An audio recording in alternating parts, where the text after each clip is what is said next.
Today we are going to go over 1 Corinthians chapter 13, and we have James here with us, Brother James. And he knows more about 1 Corinthians 13 more than I do, and has more understanding of it than I do, so let's begin this one. Bear with me, guys. This is rare for me to do this. 1 Corinthians is the love chapter of the Bible. 1 Corinthians 13. We're going to get into this kind of deeply. But in spurts, we're not going to overwhelm ourselves with this, especially this time. But the first verse goes just like this. If I speak in tongues of men or of angels, but do not have love, I'm only a resounding gong or a clanging cymbal. Basically what they're saying is to be making noise about like look at me, that's not love. Love doesn't draw attention to be noticed. So verse 2 goes like this. If I have the gift of prophecy and can fathom all mysteries and all knowledge, and if I have faith to move mountains, but do not have love, I am nothing. What they're trying to say with that verse is it doesn't matter what you can do. If you're not loving with it, you're almost worthless. If love is not with intention behind the motive, it's moot. Right. Like the almost disregards the ends justifies the means. Because the means as well as the help. You don't want to set out to do something and end up sinning in the process just to make yourself look good in front of God. The pathway to hell is paved in good intentions. Our intentions might be pure, but it's the path that we take to get there is what matters. That life is what matters. That's where the fruit is. That's how we're able to show what Jesus meant to be is through our actions, our language, our tongue. Hence the reason they're talking about tongues, languages. It's our actions that speak more than our words.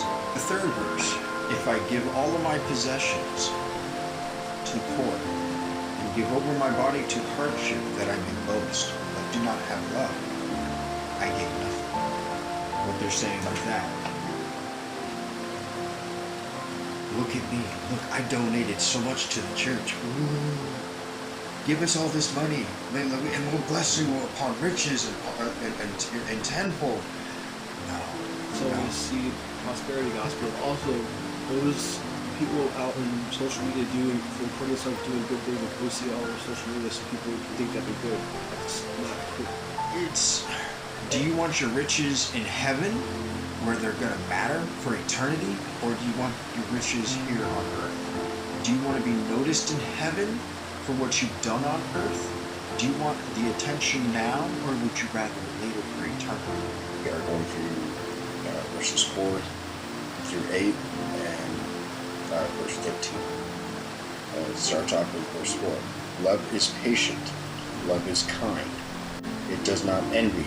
It does not boast. It is not proud. It does not dishonor others. It is not self-seeking. It is not easily angered. It keeps no records of wrongs. Love does not delight in evil, but rejoices with the truth. It always protects, always trusts, always hopes, always perseveres. Love never fails. But I feel that's explaining, guys and ladies, that's the definition of love. That's what God is. That right there is the most, in my opinion, the most definitive proof to tell us what God really is. And it's right there in those few verses. Now for verse 13. And now these three remain, faith, hope, and love. But the greatest of these is love. That's pretty powerful. There's a lot to unpack in just that little bit. With the word faith, I feel that's referring to Jesus. Hope being the Holy Ghost, and love being God, the Father. Switched over to 1 John chapter 4, verse 8. I'm asking my brother here to read that part for us. Chapter 4 of 1 John, verse 8. He that loveth not knoweth not God, for God is love. There you go. Black and white. Thank you, guys.